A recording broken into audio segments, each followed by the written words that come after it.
To run a department sale, we will go to Reports and then select Sale and make sure we're on the Department tab. From here, we will fill out the drop-downs of Department and Time Period. And once we have filled out this information, we will select Run.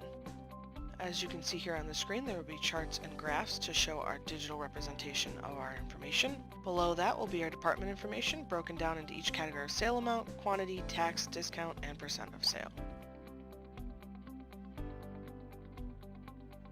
To view a category report, we will select the Category Sale tab, and then select our category options from the drop-down, which time period we would like to view, and then finally select Run.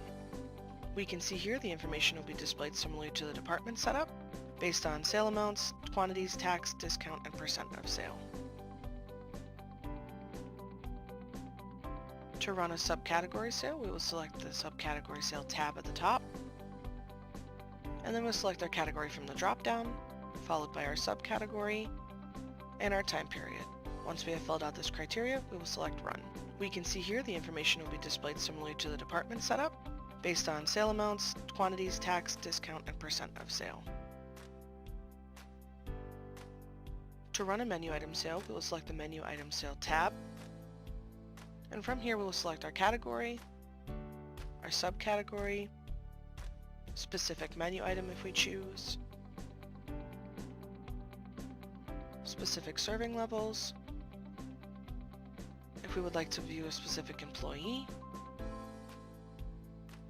our time period that we're looking for. Finally, once we are done filling out the criteria, we will select Run. We can see here the information will be displayed similarly to the department setup, based on sale amounts, quantities, tax, discount, and percent of sale.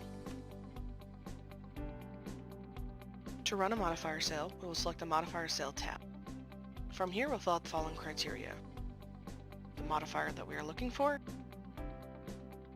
the time period that we are looking for, and then finally we will select Run.